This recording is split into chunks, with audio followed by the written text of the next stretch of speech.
Hey everybody, and welcome back to my How to Sell on Facebook series. If you haven't caught part 1, I would encourage you to stop here and click this link, go back and watch the first one, get caught up, and then come back. Today I'm going to show you how to make a Facebook post quickly.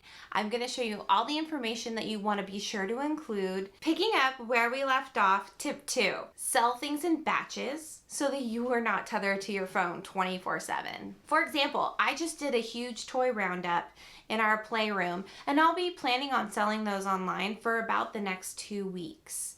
If they don't sell in that amount of time, then I either donate them or give them to a friend who I know has a child who would love them. Step 2, write the bulk of your post in another app. I use the Notes app on my iPhone to create the bulk part of my post. That way I can easily copy and paste it to each posting that I'm doing. It would be easy to not have consistent information in each posting if I did not do it this way. Here is a list of information that you are going to want to include in your bulk post. 1 is location. Never post your address on the actual posting. Also, I only ever give out my address to someone who is prepared to come get the item right then. What I do instead for location is choose a big cross street that is closest to my neighborhood. For example, my neighborhood is off of 147th and Y Street. That's what I would put in my listing. Number 2, method of payment.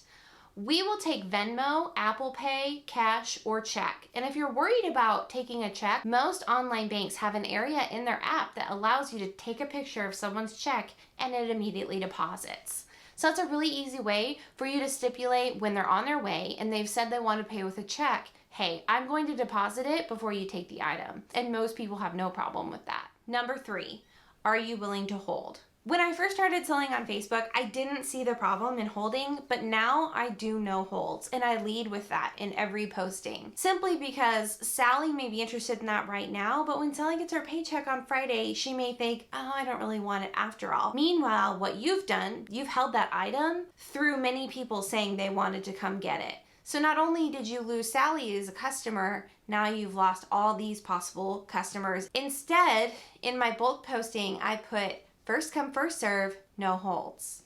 And then I'm able to reference that when people still ask if I will hold it for them. And number 4, allergen information. You're going to get asked these questions anyways. You might as well lead with them in your posts. So for example, common allergens would be if you smoke in your home or if you have pets. Neither apply to our home, so I always put smoke and pet-free home. Here is an example of a bulk post.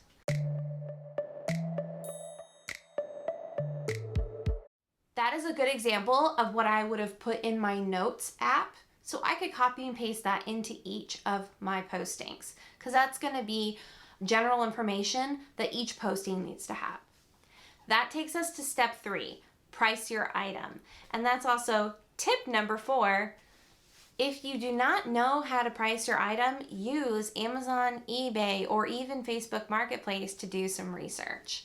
If I have a newer item, if I could still buy it now new, what would it cost me? I'll go to Amazon and look it up. If it's an older item that I feel like Amazon's probably not selling, I'll go to eBay. And there's an area and it filters where you can actually click on completed orders, and that will show you what that item is selling for on eBay. And then another basic tool would be to search it in Facebook Marketplace around your area. Perhaps it's a popular baby toy and there's 3 or 4 for sale on Facebook anyways. At that point, I would probably price my item $1 below the lowest posting. And tip number 4, make sure your ringer is on and up.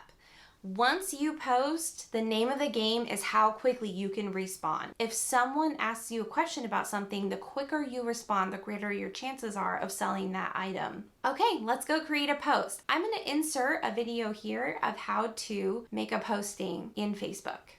Choose the blue icon at the bottom and that will take you to Marketplace. Select items, which will pull up a blank posting. From here, we're going to add our photos next. Go in and select one of the photos or however many you want for that posting out of the ones that you've already edited using the Color Story app in the tutorial from our last video. From here, we're going to enter in our title, and try to use the actual brand name of the item that you're selling, as it'll help when people search for your item. Next, we're going to be entering in the price. Select your category and the condition of the item.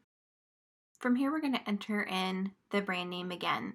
From here, we're going to jump over to our Notes app, copy and paste that bulk ad that we put together, and insert it into this description area. From there, you're going to want to put any other specific information about that item. Then we're going to jump up here and do some product tags, and this makes it a bit more searchable. And now you're ready to post. I recommend joining a few local buy-sell groups because you're going to see those in this area where you go to post, and you can choose up to 10 of these groups. Okay, you're ready to post. Press the publish button at the bottom and you'll see your item there at the top of the screen. Whew! I know that was a ton of information, but now you're ready to press publish and get selling. If you have any questions, leave them down below. Also, let me know, did you sell anything and how did it go? If there are any videos you'd like to see from me, please leave that down below as well. I'm always looking for suggestions. And I'll see you on part 3 of how to sell on Facebook. And